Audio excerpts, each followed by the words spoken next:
Kita akan langsung berbincang bersama dengan Kepala Bagian Humas BMKG, ada Pak Hari Jatmiko di sini. Pak Hari, kalau kita katakan, pertama yang harus saya koreksi, betulkah kalau kita katakan ini adalah anomali cuaca? Kalau anomali cuaca berarti identik dengan kata-kata penyimpangan cuaca. Yang tidak biasa. Yang tidak biasa. Padahal di bulan Desember itu biasa terjadi seperti ini. Jadi kenapa bisa terjadi seperti ini? Secara regulasi, kalau terkait dengan badai tadi, memang musim badai di selatan, di belahan bumi selatan, itu dimulai Oktober, November, Desember, Januari, Februari, sampai Maret. Antara itu. Jadi kalau sekarang sudah Desember, secara statistik, jumlahnya itu antara 2 sampai 3 kejadian. Itu yang mempengaruhi, artinya begitu kencang angin yang terjadi terutama di beberapa daerah di Indonesia artinya? Ya, jadi dampak secara tidak langsung dari badai tadi itu ekornya istilahnya, masalah ekornya. Kenapa cukup kencang? Tarikannya badai tadi. Tarikannya cukup signifikan, dimulai dari pertumbuhannya dulu. Sebetulnya sebelum jadi badai, itu sudah ada pertumbuhan-pertumbuhan pola tekanan. Pola tekanannya yang dirasakan oleh masyarakat sebetulnya sejak seperti apa misalnya? Seminggu. Jadi tarikannya seperti apa yang dirasakan ya angin kencang. Angin kencang sudah seminggu yang lalu. Kan kalau di Jakarta sudah mulai terasa sebenarnya. Seminggu 2 minggu lalu warga Jakarta sudah mulai merasa, wah ini apa? Ini perubahan anginnya juga sudah mulai terasa. Berarti di sekitar wilayah Indonesia itu ada pola tekanan rendah. Pola tekanan rendah itu seperti pusaran angin yang adanya di lautan. Kalau kita bicara mengenai wilayah lautan, artinya mana saja Pak yang rawan? Artinya warga harus mengantisipasi. Kita punya peta di sini beberapa daerah yang kami ingin memberikan kewaspadaan, artinya ya beberapa daerah yang sejauh mana sebenarnya anginnya begitu kencangkah atau potensi untuk warga ini berhati-hati. Kalau kita mulai dari Jawa Barat, kondisinya seperti apa Pak di sana? Sebetulnya dimulai bukan dari Jawa Barat, sebelah barat lagi. Dimulai Samudra Hindia sebelah baratnya Sumatera bagian selatan. Kan itu juga yang terasa ya, dari Lampung ya? Mulai dari Lampung, terus sampai ke Nusa Tenggara Timur. Nah, kalau itu bagian utaranya. Itu yang bagian utaranya. Bagian selatannya juga sama. Kalau kita lihat di sini kan Jawa Barat juga menjadi banyak sekali artinya pada penduduk, kemudian juga banyak warga yang kalau kita lihat tadi beberapa akhirnya pemukiman mereka terendam banjir akibat luapan dari sungai. Kalau dari kita per segmen, jadi kalau intensitas hujannya di wilayah mulai dari Jawa Barat dari sampai Lampung, Jawa Tengah, Barat, itu hujannya sambil lalu. Kenapa sambil lalu? Di bawah angin. Gimana maksudnya Pak? Terjadi hujan, tidak lama, hanya sebentar, habis itu terang lagi. Intensitasnya seperti apa yang sebentarnya itu? Ringan sampai sedang. Hanya itu saja. Seperti kemarin yang terjadi di wilayah Jakarta, hanya sekitar kurang dari setengah jam, habis itu berhenti. Semestinya kalau tidak ada angin kencang, itu bertahan lama. Tapi karena terbawa angin artinya ya? Nah, jadi itu yang mulai dari sini, dari wilayah Jawa Barat, kemudian sampai ke Jawa Tengah, sampai ke wilayah Timur. Sampai ke Jawa Timur, itu artinya kondisinya kurang lebih sama. Di Jawa Timur pun kondisinya sama. Yang lebih mengkhawatirkan apakah kemudian hujannya atau angin kencangnya kalau kita bicara mengenai potensi kerusakan, Pak? Potensi kerusakan kita bagi segmennya dulu. Kalau dari sisi hujannya, itu lebih banyak didominasi yang di mulai Jawa Timur bagian timur sampai ke Nusa Tenggara Timur. Itu intensitas hujannya. Kalau dari angin kencangnya, mulai dari Jawa Barat sampai Nusa Tenggara Timur. Termasuk di Kalimantan bagian selatan, Sulawesi bagian selatan. Itu yang di bagian utaranya. Yang di bagian selatannya di Samudra Hindia, sebelah barat Sumatera Selatan sampai ke bagian selatan Laut Timor.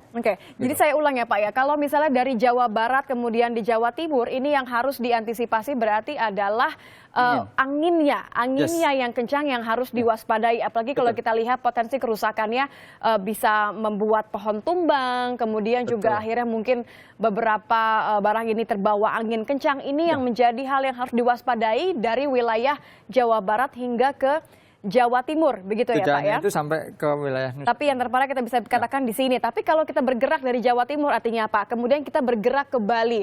Ini kan menjelang liburan. Banyak sekali mungkin orang-orang yang mau melakukan pergantian tahun baru di Bali, menikmati pantai.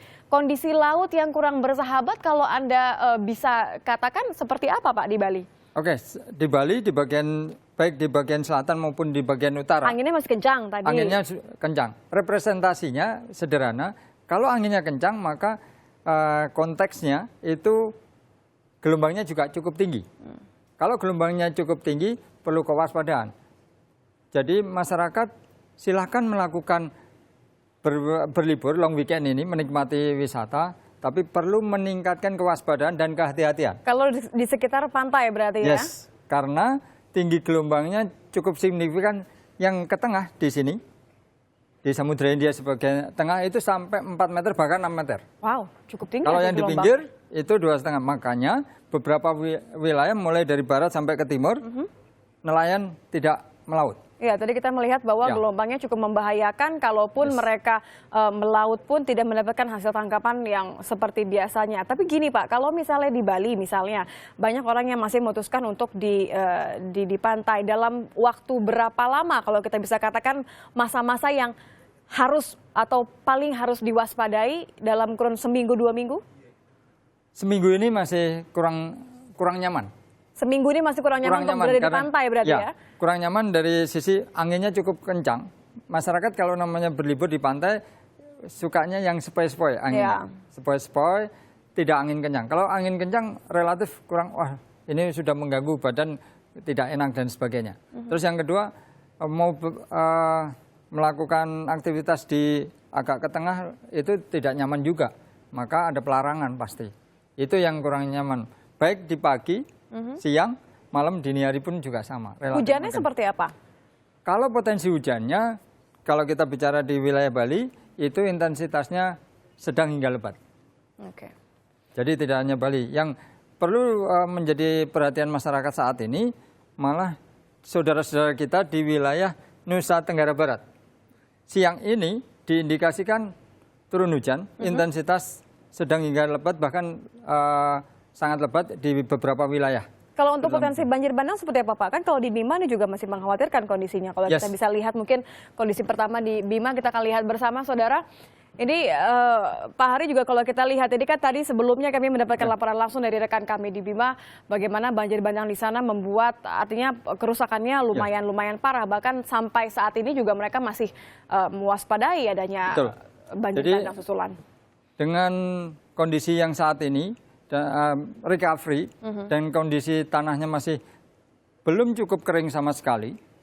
Dengan kondisi siang ini dari citra satelit yang terbaru pun itu mengindikasikan bahwa di wilayah Nusa Tenggara Barat, terutama sekitar Bima, Pulau Sumbawa, itu hampir merata diguyur hujan dengan intensitasnya bervariasi. Betul, konsentrasinya di Kota Bima, Wawo yang kemarin terjadi, Rabat dan sekitarnya, di situ intensitasnya sedang hingga lebat bahkan sangat lebat. Betul. Siang ini. Dan ini kalau kita lihat juga di laman harian Kompas hari ini mengatakan pertama kali dalam sejarah curah hujan di Sumbawa tadi Pak Hari juga bilang mencapai 208 mm per hari. Artinya ini pertama kalinya tertinggi dalam sejarah pencatatan curah hujan. Apa yang menyebabkan akhirnya ini terjadi? Apakah yang siklon tropis tadi?